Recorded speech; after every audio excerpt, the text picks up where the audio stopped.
నమస్కారం, welcome to C news. నా పేరు జ్యోతిక. న్యూస్లో ముందుగా హెడ్లైన్స్. మహనీయులని నిజమైన హీరోలుగా గుర్తించాలి, విద్యార్థులకు ఉప ముఖ్యమంత్రి పవన్ కళ్యాణ్ పిలుపు.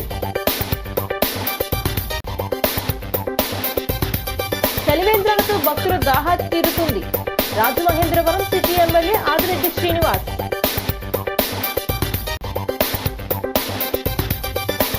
ఆకువీడి బాధితులకు ప్రభుత్వం క్షమాపణ చెప్పాలి, మాజీ ఎంపీ జీవి హర్షకుమార్ డిమాండ్.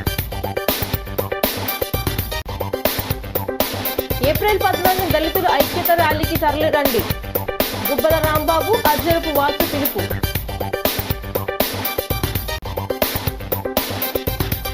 ఏబిఎన్ రాధాకృష్ణను వెంటనే అరెస్ట్ చేయాలి, వన్ టౌన్ పోలీసులకు వైసీపీ నాయకులు ఫిర్యాదు. వార్తల్లో ముందుగా, వైజ్ఞానికంగా మేధోపరంగా దేశాన్ని అభివృద్ధి పదంలో నడిపించిన మహనీయులనే నిజమైన హీరోలుగా యువత గుర్తించాలని ఉప ముఖ్యమంత్రి పవన్ కళ్యాణ్ సూచించారు. ఆంధ్ర విశ్వవిద్యాలయానికి బలమైన పునాది వేసిన సిఆర్ రెడ్డి, సర్వేపల్లి రాధాకృష్ణ, సివి రామన్ వంటి విద్యావేత్తలకు దక్కాలన్నారు. విశాఖలో ఏయూ శతాబ్ది ఉత్సవాల మెగా కల్చరల్ ఫెస్ట్లో ఉప ముఖ్యమంత్రి పవన్ కళ్యాణ్ మాట్లాడారు. జీవిత లక్ష్యాలను ఏర్పాటు చేసుకునేందుకు విశ్వవిద్యాలయాలు మార్గదర్శకత్వం వహించాయి. చదువులు పూర్తి చేసుకున్న యువతీ వ్యవస్థలో మార్పు తీసుకొచ్చే బలమైన శక్తిగా ఎదగాలి, సమాజ నిర్మాణానికి తోడ్పాటు అందించేందుకు సిద్ధమవ్వాలి. విశ్వవిద్యాలయాల్లో ఉండేది విద్యార్థులు కాదు, దేశ భవిష్యత్తు, దేశాన్ని అగ్రపథాన నడిపే నావికులుగా, దిశను నిర్ణయించే మార్గదర్శకులుగా ఎదగాలి. మీ జ్ఞానం సమాజానికి ఉపయోగపడాలి అని విద్యార్థులకు దిశానిర్దేశం చేశారు. దేశాన్ని మార్చే భావితరాన్ని తీర్చిదిద్దాలనే లక్ష్యంతోనే నేను రాజకీయాల్లోకి వచ్చారని, చరిత్ర చదివినప్పుడు, భగత్ సింగ్ గురించి తెలుసుకున్నప్పుడు, దేశం కోసం ఎంతమంది చనిపోయారో తెలుసుకుంటే మనకు స్వార్థంగా ఉండాలనిపించదు, చాలా బాధ్యతగా భావితరాల కోసం పనిచేయాలన్నారు. ఎమ్మెల్యే కొడతాల రామకృష్ణ, ఏయూవిసి రాజశేఖర్, ఫెస్ట్ నిర్వాహకులు విజయ్ మోహన్ తదితరులు పాల్గొన్నారు.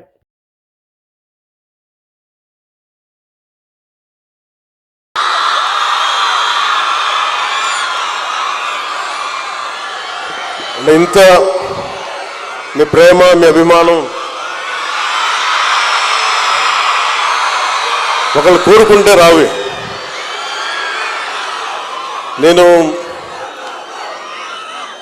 ఎవరైనా సరే ఒక ఫంక్షన్కి పిలుస్తున్నా, ముఖ్యంగా విద్యార్థులు ఉన్న చోటికి నన్ను రమ్మంటే చాలా ఆలోచిస్తా. ఎందుకు ఆలోచిస్తానంటే వీళ్ళ మనసులో యక్ష ప్రశ్నలు ఉంటాయి. ఇచ్చి ఏం మాట్లాడతాడు, ఏం బిగుతాడు చూస్తారనుకో, ఏం మాట్లాడతావు చెప్పు మాకు. నేను అందుకనే సినిమా ఫంక్షన్స్లో కావచ్చు చాలా తక్కువ మాట్లాడడానికి ప్రయత్నం చేస్తాను. కానీ జీవితం మాట్లాడకుండా ఉండాలని ఎంత ప్రయత్నం చేసినా జీవితం నన్ను లక్షల మంది జనం మధ్యలో పెట్టేసింది. విద్యార్థుల నుంచి పారిపోదాం, వాళ్ళు వేసే ప్రశ్నలకి, వాళ్ళు లేవనెత్తే సందేహాలకి, ప్రశ్నలకి మన దగ్గర సమాధానాలు ఉండవు. ఎందుకంటే చాలా ప్యూరెస్ట్ ఫామ్లో ఉంటారు విద్యార్థులు. ఒక ట్యాబ్లో రాసాలి, క్లీన్ స్లేట్. వాళ్ళు ఏదైనా ప్రశ్న అడిగారంటే మనసులో ఏం ఉండదు, చాలా అసలు గుండె లోతులోంచి అడుగుతారు. వయసు వచ్చే కొద్దీ మన దగ్గర సమాధానాలు ఉండవు. అందుకని 10 మంది విద్యార్థులకి నేను ఆలోచిస్తాం. అలాంటిది ఇన్ని వేల మంది విద్యార్థుల మధ్య వచ్చి మాట్లాడాలంటే ఇది ఎంత సాహసం.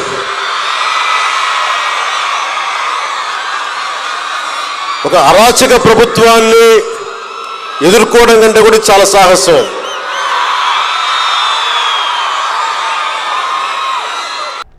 మండు వేసవిలో ప్రజల దాహార్తిని తీర్చేందుకు దేవాదాయ శాఖ ఆధ్వర్యంలో నిర్వహిస్తున్న చలివేంద్రాలు ఎంతో ఉపయోగకరంగా ఉంటున్నాయని సిటీ ఎమ్మెల్యే ఆదిరెడ్డి శ్రీనివాస్ అన్నారు. స్థానిక కోటలింగాలపేట శ్రీ ఉమా కోటలింగేశ్వర స్వామి దేవస్థానం వద్ద చలివేంద్రాన్ని ఆయన ప్రారంభించారు. ఈ కార్యక్రమానికి హాజరైన ఎమ్మెల్యే ఆదిరెడ్డి శ్రీనివాస్కు శ్రీ ఉమా కోటలింగేశ్వర స్వామి దేవస్థానం పాలక మండలి చైర్మన్ కొయ్యల రమణ, కార్యనిర్వాహక అధికారి ఆర్ లక్ష్మీబాయి ఘన స్వాగతం పలికారు. చలివేంద్రాన్ని రిబ్బన్ కత్తిరించి ప్రారంభించిన అనంతరం యాత్రికులకు, భక్తులకు చల్లని మజ్జిగ పంపిణీ చేశారు. ప్రతిరోజు దాతల సహకారంతో మజ్జిగ పంపిణీ చేసి భక్తులకు ఎండ వల్ల ఎటువంటి అసౌకర్యం కలగకుండా చూడాలన్నారు. దేవాలయాలకు కమిటీలు వేయటం వల్ల వారు అధికారులతో సమన్వయం చేసుకుని మంచి కార్యక్రమాలు చేపడతారని అభినందించారు. వేసవి ఎండలు ముగిసే వరకు ఈ చలివేంద్రాలు పనిచేసేలా జాగ్రత్తగా పర్యవేక్షణ చేయాలన్నారు. కార్యక్రమంలో ఆలయ కమిటీ డైరెక్టర్లు, దేవస్థానం సిబ్బంది, ప్రశాంతి, అర్చకులు పాల్గొన్నారు.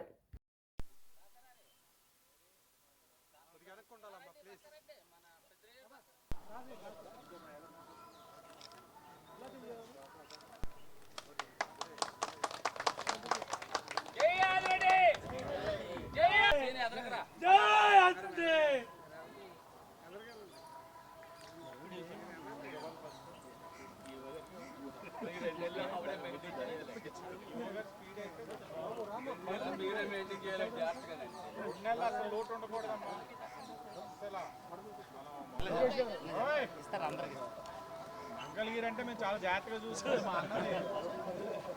మా అన్న నెక్స్ట్ దాటించాలి. మీరు అందరూ అంత కష్టపడుతున్నాడు, అంత అలా చేస్తున్నాడు. నెక్స్ట్ టైం మంగళగిరి 1,00,000 దాటాలి. ఇది బాధ్యత. మీరు 1,00,000 దాటితే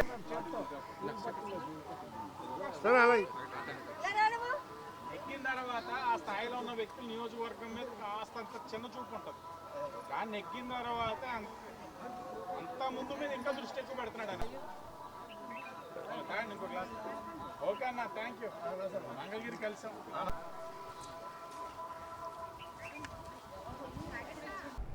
భీమవరం ఆకివీడులో 57 మంది దళితులపై అక్రమంగా కేసులు పెట్టి సెంట్రల్ జైల్లో పెట్టారని మాజీ ఎంపీ జీవి హర్షకుమార్ ఆరోపించారు. గురువారం కేంద్ర కారాగారం నుంచి విడుదలైన బాధితులను హర్షకుమార్ స్వయంగా వెళ్లి బయటికి స్వాగతించి పూలమాలలు వేసి అభినందించారు. ఈ సందర్భంగా ఆయన అక్కడ మీడియాతో మాట్లాడుతూ గత నెల 27వ తేదీ శ్రీరామనవమి రోజు ఆకివీడులో ఈ ఘటన జరిగిందని, మహిళలు, చదువుకునే యువకులపై కూడా అక్రమంగా కేసులు పెట్టి సెంట్రల్ జైల్లో నిర్బంధించడం దారుణమన్నారు. వారికి 2 రోజుల క్రితమే బెయిల్ వచ్చినప్పటికీ డిప్యూటీ స్పీకర్ రఘురామకృష్ణరాజు, జిల్లా కలెక్టర్, ఎస్పీ ఆదేశాల మేరకు అధికారులు సాల్వెన్సీలు రాకుండా అడ్డుకున్నారని ఆరోపించారు. తాను బాధిత కుటుంబాలను పరామర్శించడానికి వెళ్లడానికి సిద్ధమైతే హౌస్ అరెస్ట్ చేశారని, అనుమతి ఇస్తామని చెప్పి ఇప్పటి వరకు వెళ్లటానికి అనుమతి ఇవ్వలేదన్నారు. రామాలయం కట్టుకోవటానికి మత కలహాలు సృష్టించి దళితులపై కేసులు పెట్టే వరకు వెళ్లడం కూటమి ప్రభుత్వానికి తగదన్నారు. త్వరలోనే అక్కడ బహిరంగ సభ నిర్వహించి బాధిత కుటుంబాలకు అండగా నిలబడతామని స్పష్టం చేశారు. జరిగిన ఘటనలో బాధిత కుటుంబాలకు నష్టపరిహారం చెల్లించడంతో పాటు ముఖ్యమంత్రి చంద్రబాబు, డిప్యూటీ సీఎం పవన్ కళ్యాణ్, హోంమంత్రి అనిత క్షమాపణ చెప్పాలని డిమాండ్ చేశారు. మళ్ళా ఇంతమంది దళితులు జైలును పాలయ్యారంటే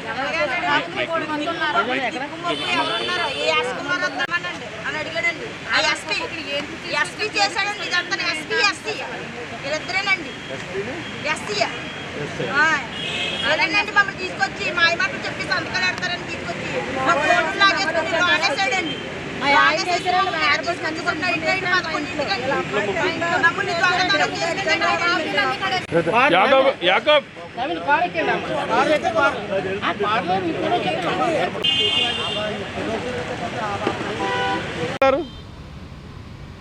మీరు అక్కడ సమస్యలను చర్చల ద్వారా పరిష్కరించుకొని తప్పితే బలప్రయోగం చేసి సాధించుకుందామంటే మటుకు అది కుదరని పని. ఏదైనా సరే కూర్చొని మాట్లాడుకుంటే ఎటువంటి సమస్యలైనా పరిష్కారం అవుతాయి. అలా పరిష్కరించుకొని కానీ ఒక మూకుమ్మడిగా దాడి చేసి లేనిపోయిన కేసులు పెట్టి ఇంతమందిని జైల్లో పెట్టి మీరు ఇంత దారుణంగా పెట్టడం మటుకు అంత మంచి పని కాదు. నేను ప్రభుత్వానికి తీవ్రమైన హెచ్చరిక చేస్తూ ఉన్నాను. ఈ రోజుకి నన్ను అక్కడికి వెళ్ళనివ్వట్లేదు, పర్మిషన్ పెట్టనివ్వట్లేదు. అందరూ వచ్చిన తర్వాత మళ్ళీ నేను వెళ్తాను. అక్కడ ఒక బహిరంగ సభ మేము పెడతాము. పెట్టిన తర్వాత అక్కడ పరిస్థితుల్ని మేము మళ్ళీ బేరేజ్ చేసుకుంటాము. మీరు జైల్లో పెట్టేసాం, ఉద్యమం ఆగిపోయిందేమో అనుకుంటున్నారేమో. ఉద్యమం ఆగదు. ఖచ్చితంగా ఈ ఉద్యమం మేము ముందుకు తీసుకెళ్తాం. మాకు జరిగిన అన్యాయానికి రాష్ట్ర ప్రభుత్వం క్షమాపణ చెప్పాలి, ముఖ్యమంత్రి క్షమాపణ చెప్పాలి, ఉప ముఖ్యమంత్రి క్షమాపణ చెప్పాలి, హోమ్ మినిస్టర్ క్షమాపణ చెప్పాలి. అన్యాయంగా అక్రమంగా ఇంతమంది ఆడవాళ్ళని, 50 సంవత్సరాలు దాటిన ఆడవాళ్ళని, కుర్రోళ్ళని, కర్ర పట్టుకోవడం తెలియని కుర్రోళ్ళని, చదువుకుంటున్న కుర్రోళ్ళని, ఉద్యోగాలు చేస్తున్న కుర్రోళ్ళని, పరీక్షలు రాయాల్సిన కుర్రోళ్ళని, 10th క్లాసు ఇంటర్మీడియట్ చదువుతున్న కుర్రోళ్ళ మీద కేసులు పెట్టారు. మీరు మనుషుల పశువులు అర్థం అవ్వట్లేదు. కాబట్టి మీరు క్షమాపణ చెప్పే వరకు మటుకు మేము ఏం చేయాలో నిర్ణయించుకుని చేస్తాం.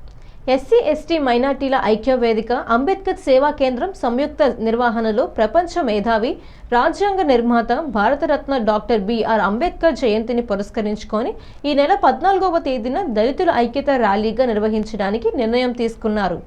ఈ మేరకు స్వర్ణంధ్ర ముఖ్య నిర్వాహకులు అంబేద్కర్ సేవా కేంద్ర వ్యవస్థాపకుడు గుబ్బల రాంబాబు, కన్వీనర్ మాజీ కార్పొరేటర్ అల్ఫాజరపు వాసు ఆధ్వర్యంలో స్థానిక లాల చెరువు స్వర్ణాంధ్ర సేవా సంస్థ ప్రాంగణంలో ర్యాలీ నిర్వహించేందుకు సంబంధించిన సన్నాహక సమావేశాన్ని గురువారం నిర్వహించారు. ఈ సందర్భంగా కార్యక్రమ గోడపత్రిక, ఫ్లెక్సీలను, కరపత్రాలను ఆవిష్కరణ చేశారు. అనంతరం గుబ్బల రాంబాబు మీడియాతో మాట్లాడుతూ ఈ ఏడాది 6వ సంవత్సరం స్థానిక క్వారీ మార్కెట్ జంక్షన్ అంబేద్కర్ విగ్రహం నుంచి గోకవరం బస్టాండ్ వద్దనున్న అంబేద్కర్ విగ్రహం జరిగే ఈ ఐక్యతా ర్యాలీలో ఉభయ గోదావరి జిల్లాల నుంచి అంబేద్కర్ వాదులు భారీగా తరలి రావాలని పిలుపునిచ్చారు.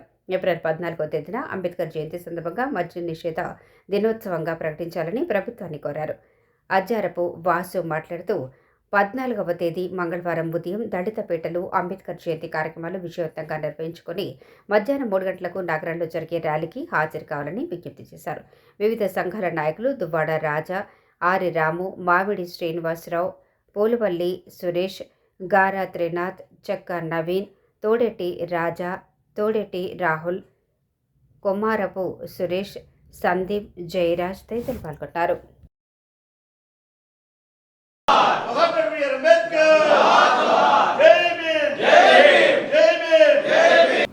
రాష్ట్ర ప్రభుత్వాన్ని ఒక అభ్యర్థన చేస్తున్నాం. రేపు ఏప్రిల్ 14ని మద్య నిషేధ దినోత్సవంగా మరి ప్రభుత్వం దాన్ని ప్రకటించాలని చెప్పేసి మేము ఈ ఐక్యవేదిక ద్వారా మేము ప్రభుత్వానికి అభ్యర్థిస్తున్నాం. ఈరోజు ఏవైతే రాజ్యాంగంలో అంబేద్కర్ గారు ఇచ్చినటువంటి అవకాశాలు లేకపోతే హక్కులు ఉన్నాయో దాన్ని భంగం కలిగినప్పుడు అవి అమలు కానప్పుడు అంబేద్కర్ గారు సూచించినటువంటి ప్రెజర్ పాలిటిక్స్ అంటే ఒత్తిడి చేయడం ద్వారా మన హక్కులను సాధించుకోవడానికి ఈ సమాజాన్ని ఐక్యం చేసే కార్యక్రమంగా ఈ ఐక్యతా ర్యాలీ ఉండాలని చెప్పేసి అందరినీ కోరుకుంటూ దీనికి సహకరించాల్సిందిగా మరి నగర ప్రముఖుల్ని, పోలీస్ డిపార్ట్మెంట్ని, లేకపోతే జిల్లా అధికారులని అందరినీ కూడా మేము అభ్యర్థిస్తున్నాం.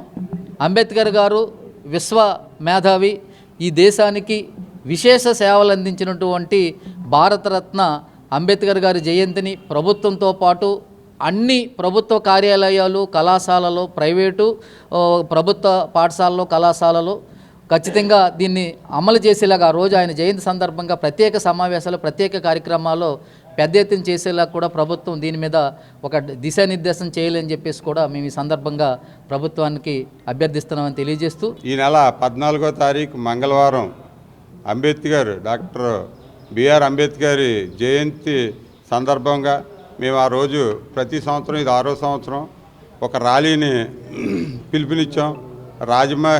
మహిళల పట్ల అమానుషంగా, అసభ్యకరంగా వ్యాఖ్యలు చేసిన ఏబిఎన్ రాధాకృష్ణపై వెంటనే చట్టపరంగా చర్యలు తీసుకోవాలని వైసీపీ నాయకులు డిమాండ్ చేశారు. జిల్లా మహిళా అధ్యక్షురాలు మాతి లక్ష్మి, రాష్ట్ర ప్రచార కార్యదర్శి వట్టికోటి కృష్ణవేణి, కె అనురాధలు పోలీసులకు ఫిర్యాదు పత్రం అందజేశారు. మాజీ ఎంపీ, వైసీపీ జాతీయ అధికార ప్రతినిధి మార్గాణి భరత్రామ్ ఆదేశాల మేరకు గురువారం మాజీ కార్పొరేటర్, వైసీపీ సీనియర్ నాయకుడు వాసింశెట్టి గంగాధర్ ఆధ్వర్యంలో 1 టౌన్ పోలీస్ స్టేషన్లో పోలీసులకు ఫిర్యాదు చేశారు. దీనికి ముందు 1 టౌన్ పోలీస్ స్టేషన్ ఎదుట ధర్నా నిర్వహించి ఏబిఎన్ రాధాకృష్ణ బేషరతుగా క్షమాపణ చెప్పాలని డిమాండ్ చేస్తూ పెద్ద ఎత్తున నినాదాలు చేశారు.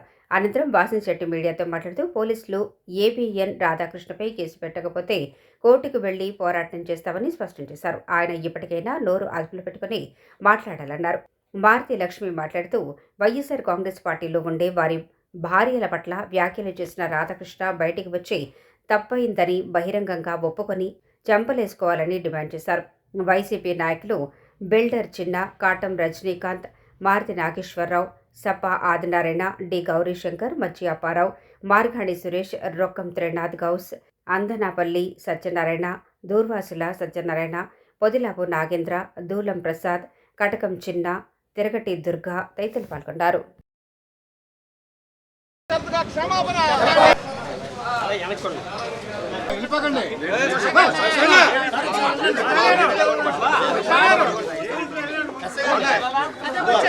కూడా మాది తప్పు అయిపోయిందని క్షమాపణ కోరుకుంటేనే మేము ఊరుకోవడం జరుగుతుంది. లేదా ఇంకా ఉధృతంగా డైలీ కూడా మేము రోడ్డు ఎక్కి ఆయన్ని అరెస్ట్ చేయాలని కూడా మేము అందరం కూడా డిమాండ్ చేస్తాం, మహిళలందరం కూడా. ఎందుకంటే ఒక మహిళల పట్ల ఆయన చేసిన వ్యాఖ్యలు ఏంటి, ఆయన అలా మాట్లాడవచ్చా, ఆయన మాట్లాడే విధానం ఏంటి, ఆయన ఎవరు చంద్రబాబు నాయుడు దగ్గర ఒక ప్యాకేజీకి మాట్లాడుకొని చంద్రబాబు నాయుడు గారు ఏం చెప్తే అది చేస్తారా?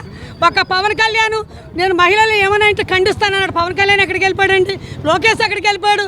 రెడ్ బుక్ రాజ్యాంగాన్నే జరుపుతున్నారు. కానీ ఆ రాధాకృష్ణ వాక్కులు మాత్రం కరెక్ట్ కాదు. ఆయన్ని మాత్రం మేము ముందే ఖండిస్తున్నాం. ఆయన మంచి మాట్లాడితే కరెక్ట్గా ఉంటుంది, కానీ మహిళలందరినీ కూడా మాట్లాడటం కరెక్ట్ కాదు. ఆయన ఒక బాకర్గా ఉండి టీడీపీ పార్టీ తరపు నుంచి ఆయన మహిళల్ని ఎలా మాట్లాడాలో మాట్లాడుతున్నారు. మహిళలు అది అలా మాట్లాడే విధానం అది కాదు.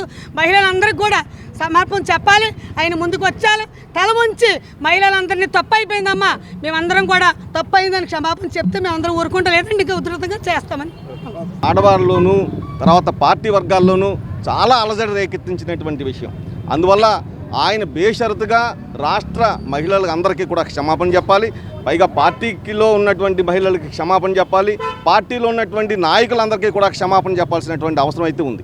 ఖచ్చితంగా ఏబిఎన్ రాధాకృష్ణ గారు మరి ఆయన నోరు అదుపులో పెట్టుకోవాలి, అదుపులో పెట్టుకుని మాట్లాడవలసినటువంటి అవసరం ఉంది. ఒక పత్రికకి సంపాదకుడిగా ఉండి ఆయన మాట్లాడిన మాటలు క్షమార్పణ కాదు. దయచేసి రాధాకృష్ణ గారు ఇప్పటికైనా మీరు ఓపెన్గా మీరు క్షమాపణ చెప్పుకోండి. క్షమాపణ చెప్పడం వల్ల వచ్చినటువంటి నష్టం లేదు, కానీ మీ ఇది పెరుగుతుంది. దయచేసి వెంటనే ఇమీడియట్లీ మీరు క్షమాపణ చెప్పాలని కోరుతూ, ఇవాళ మేము ఖచ్చితంగా రాజమండ్రి 1 టౌన్ పోలీస్ స్టేషన్లో మీ పైన ఫిర్యాదు చేయడం జరిగింది. ఫిర్యాదు చేసిన నేపథ్యంలో మరి ఎఫ్ఐఆర్ కడితే కడతారు, కట్టకపోతే మేము కోర్టుకు వెళ్ళినా సరే మీ పైన ఖచ్చితంగా కోర్టు ఆదేశాల మేరకు ఎఫ్ఐఆర్ నమోదు చేయించి తీరుతామని చెప్పేసి తెలియజేస్తాం. ముంబైలో జరుగుతున్న 21వ హోటల్ ఇన్వెస్ట్మెంట్ కాన్ఫరెన్స్ సౌత్ ఏషియాలో ఈరోస్ రెడ్ బుల్ సంస్థలతో వ్యూహాత్మక ఒప్పందాలు, పెట్టుబడుల ఆకర్షణ ధ్యేయంగా అంతర్జాతీయ దిగ్గజ సంస్థలతో రాష్ట్ర పర్యాటక, సాంస్కృతిక, సినిమాటోగ్రఫీ శాఖల మంత్రి కందుల దుర్గేష్ కీలక చర్చలు సాగించారు. ఆంధ్రప్రదేశ్ రాష్ట్రాన్ని ప్రపంచ స్థాయి పర్యాటక, సృజనాత్మక ఆర్థిక కేంద్రంగా క్రియేటివ్ ఎకనామీ హబ్ తీర్చిదిద్దడమే కూటమి ప్రభుత్వ లక్ష్యమని కందుల దుర్గేష్ వెల్లడించారు. ముంబైలోని గ్రాండ్ హయత్ హోటల్లో జరుగుతున్న 21వ హోటల్ ఇన్వెస్ట్మెంట్ కాన్ఫరెన్స్ సౌత్ ఏషియాకు మంత్రి దుర్గేష్ హాజరయ్యారు. మంత్రి దుర్గేష్ నేతృత్వంలో ఆంధ్రప్రదేశ్ ప్రతినిధి బృందం కంటెంట్, సంస్కృతి, జీవన శైలి, ఇమ్మర్సివ్ డిజైన్ను పర్యాటక ప్రాంతాల అభివృద్ధిలో విలీనం చేయడంపై సృజనాత్మక అనుభవ ఆర్థిక వ్యవస్థకు చెందిన పలువురు వాటాదారులైన జేఎస్డబ్ల్యూ స్పోర్ట్స్, ఆర్ఎంజెడ్, అర్వాస్, Tamara leisure experiences, Chalet hotels, Havas media సంస్థల ప్రతినిధులతో కీలక చర్చలు జరిపింది. ఈ కార్యక్రమంలో పర్యాటక, సాంస్కృతిక ప్రత్యేక ప్రధాన కార్యదర్శి Ajay Jain, investments and creative economy విభాగపు lead Satyaprabha, senior consultant Sahithidevi పాల్గొన్నారు.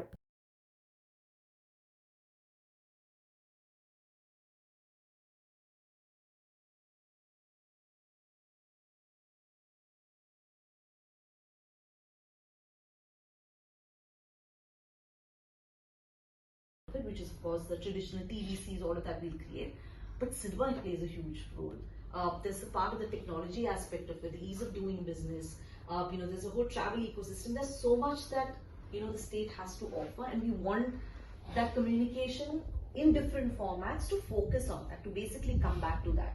And again, like I mentioned, we don't want to alienate anyone, and it's not.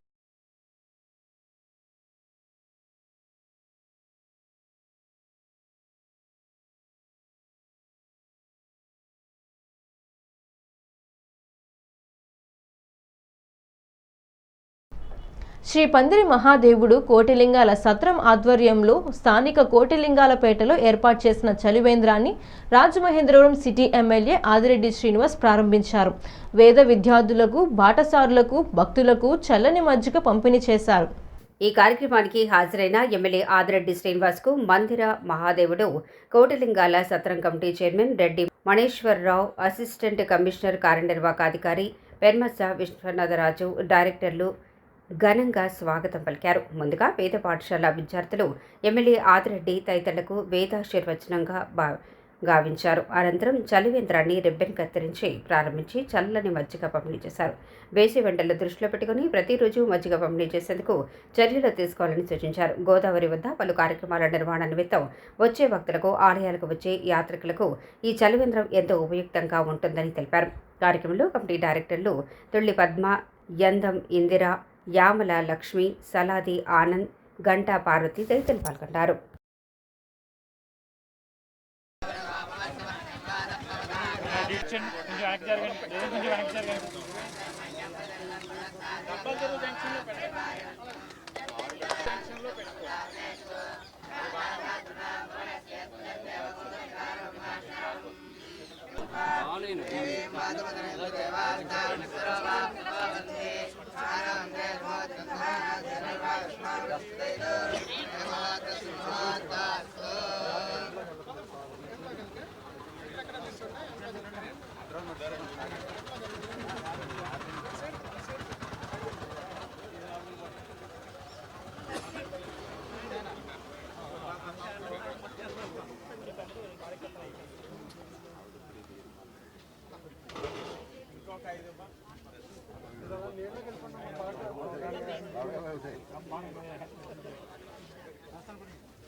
జిల్లాలో మార్చి 2026లో నిర్వహించిన 10వ తరగతి పబ్లిక్ పరీక్షల జవాబు పత్రాల మూల్యాంకన ప్రక్రియను జిల్లా కలెక్టర్ కీర్తి చేకూరి మూల్యాంకన కేంద్రంలో సమీక్షించారు. స్థానిక శ్రీరామ్ నగర్ బాల విజ్ఞాన మందిర్ ఉన్నత పాఠశాలను ఆమె సందర్శించి ఏర్పాట్లు, నిర్వహణ తీరు పరిశీలించారు. ఈ సందర్భంగా కేంద్రంలో అమలు చేస్తున్న విధానాలు, భద్రతా ఏర్పాట్లు, సిబ్బంది పనితీరును సమగ్రంగా పరిశీలించిన కలెక్టర్ మూల్యాంకనం పారదర్శకంగా సమయపాలనతో నిర్వహించాలని అధికారులకు ఆదేశించారు. జవాబుపత్రాల పరిశీలనలో ఎటువంటి నిర్లక్ష్యం ఉండకూడదని, ప్రతి పత్రాన్ని నిష్పక్షపాతంగా మూల్యాంకనం చేయాలని స్పష్టం చేశారు. జిల్లాలో మొత్తం 1,76,032 జవాబు పత్రాలు మూల్యాంకనం చేపట్టబడుతుందని, ఈ ప్రక్రియ కోసం మూల్యాంకన అధికారులు, పర్యవేక్షకులు, రిజర్వ్ సిబ్బంది కలిపి మొత్తం 755 మందిని నియమించినట్లు జిల్లా పాఠశాల విద్యాశాఖ అధికారి కె వాసుదేవరావు కలెక్టర్కు వివరించారు. ఈ మూల్యాంకన ప్రక్రియ ఈ నెల 15వ తేదీ వరకు కొనసాగుతుందని పేర్కొన్నారు. పాఠశాల విద్య ప్రాంతీయ సంయుక్త సంచాలకులు G Nagamani, assistant commissioner of examinations M Amalakumari, జిల్లా పాఠశాల విద్యాశాఖ అధికారి కె వాసుదేవరావు తదితరులు పాల్గొన్నారు.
స్థానిక 40వ డివిజన్ సీతంపేటలో శానిటరీ ఇన్స్పెక్టర్గా పనిచేస్తున్న గంటి రాంబాబును సామాజిక సేవకుడు, ఆధ్యాత్మిక కార్యక్రమాల నిర్వాహకుడు ఏడుద వెంకటేష్ ఆధ్వర్యంలో గురువారం మధ్యాహ్నం ఘనంగా సత్కరించారు.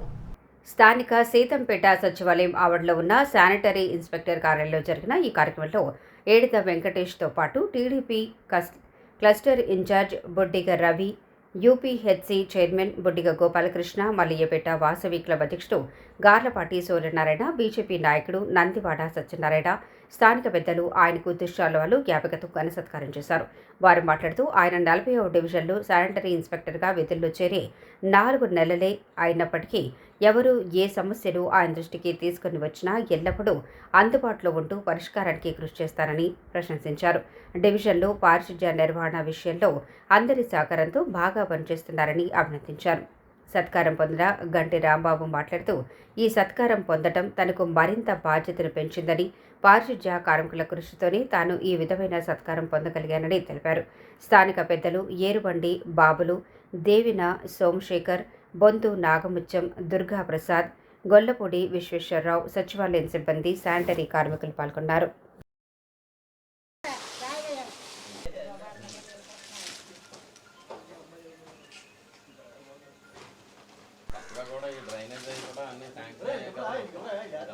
అలాగే హిజరాలకు కానీ వృద్ధులకు కానీ చీరలు అవి పంపిణీ చేయటువంటి కార్యక్రమాలు చేస్తున్నటువంటి మా మిత్రుడు ఏడిది వెంకటేష్ గారు మరి ఈరోజే మాతో చెప్పడం జరిగింది. ఇలాగ రాంబాబు గారు ఎప్పుడు పిలిచినా ఏది చేసినా కూడా వెంటనే స్పందించి శానిటేషన్ విషయంలో ఆయన చేస్తున్నటువంటి సహకారానికి వారిని అభినందించాలనేటటువంటి ఉద్దేశం నాకు కలిగిందని చెప్పి నాతోటి, అలాగే మా సోదరుడు గోపాలకృష్ణ గారు ఇక్కడ ఈ వార్డులో మరి హాస్పిటల్ ఏదైతే ఉందో దానికి చైర్మన్గా వారు అర్బన్ హెల్త్ సెంటర్కి చైర్మన్గా ఉంటా ఉన్నారు. ఈ యొక్క హాస్పిటల్ వారు వచ్చిన తర్వాత కూడా అంటే వాసు గారు, స్థానిక శాసనసభ్యులు ఆదిరెడ్డి శ్రీనివాస్ గారు ఎమ్మెల్యే అయిన వెంటనే ఈ హాస్పిటల్స్ అన్నింటినీ కూడా అర్బన్ హెల్త్ సెంటర్స్ 8కి ఏవైతే ఉన్నాయో వాటిని అన్నిటికీ కూడా చైర్మన్స్ని పెట్టి మరి ప్రజలకు అందుబాటులో ఉండే విధంగా వీటినన్నింటినీ కూడా ఇది చేయడం జరిగింది. ఈ చైర్మన్స్ వచ్చిన తర్వాత ఇక్కడ కూడా ఓపీలు పెరగడం జరిగింది. గతం కన్నా కూడా చాలా చక్కగా జరిగింది. అలాగే ఇక్కడ శానిటేషన్ విషయంలో కూడా వీరు రాంబాబు గారు ఇక్కడ అందరినీ కూడా కలుపుకుంటూ ఎవరైతే చెప్పినా కూడా వెంటనే స్పందిస్తూ చేస్తూ ఉన్నారు. 40వ డివిజన్ శానిటరీ ఇన్స్పెక్టర్ అయినటువంటి గంటి రాంబాబు గారికి ముందుగా శుభాకాంక్షలు తెలియజేస్తున్నాం. కారణం ఏంటంటే అతి తక్కువ కాలంలో వార్డులో ఉన్నటువంటి పరిస్థితులను అవగాహన చేసుకుని ఎవరు ఏం చెప్పినప్పటికీ కూడా వెంటనే స్పందించి 3 నెలల కాలంలో వార్డుని ఒక స్థాయికి తీసుకొచ్చి శానిటేషన్ ఇబ్బంది లేకుండా చేసిన మొట్టమొదటి వ్యక్తిగా ఈ ఏరియా నుంచి చెప్పుకోవడానికి ఆయన చెప్పడానికి మాకు చాలా ఆనందంగా ఉంది. అలాగే ఇలాగ చిన్న మంచి పనులు చేసిన వాళ్ళందరినీ కూడా గుర్తించి మరి వాళ్ళని అభినందించడం అనేది శ్రీ ఏడిది వెంకటేష్ గారికి వెనక పెట్టిన విద్య. మరి ఆయన దృష్టి ఈయన మీద పడ్డదంటే ఈయన ఎంతో కొంత మంచి చేయబట్టే ఆయన దృష్టి ఈయన మీద పడిందని మేము భావిస్తున్నాం.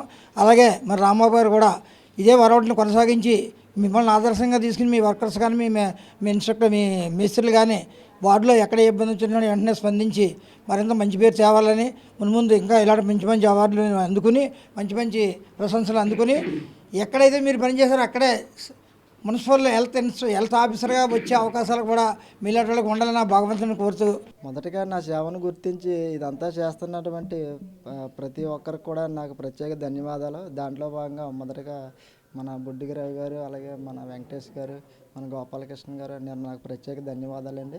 నేను వచ్చింది ప్రస్తుతానికి వచ్చి 4వ నెల. కాకపోతే 4వ నెలలోనే నన్ను గుర్తించి ఈ విధంగా చేసినందుకు నేను ప్రత్యేక ధన్యవాదాలు తెలుపుతున్నానండి. అలాగే ఈ సన్మాన కార్యక్రమం చేసి నా పైన ఇంకా ప్రత్యేక బాధ్యత ఏర్పాటు చేశారని నేను భావిస్తున్నాను. అలాగే ఇక్కడ ఉన్న ప్రజలకి నేను ఇంకా ఎంతవరకు చేయాలనేది కూడా నేను సంసిద్ధం చేసుకోవడం జరుగుతుంది.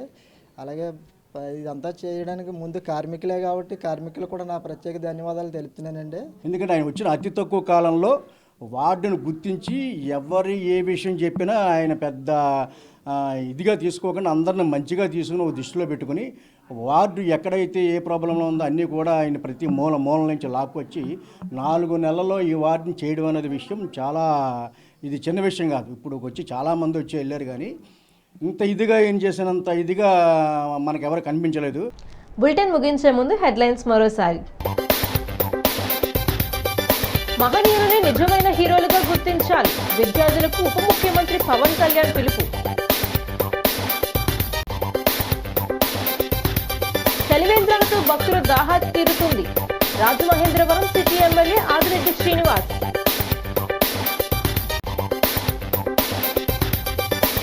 ఆకువీడు బాధితులకు ప్రభుత్వం క్షమాపణ చెప్పాలి, మాజీ ఎంపీ జీవి హర్షకుమార్ డిమాండ్. ఏప్రిల్ 14 దళితుల ఐక్యత ర్యాలీకి తరలిరండి, గుబ్బల రాంబాబు, అజ్జరపు వాసు పిలుపు.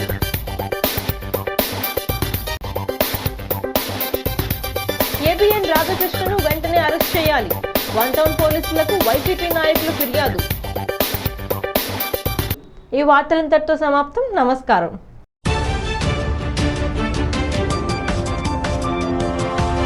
Thank you.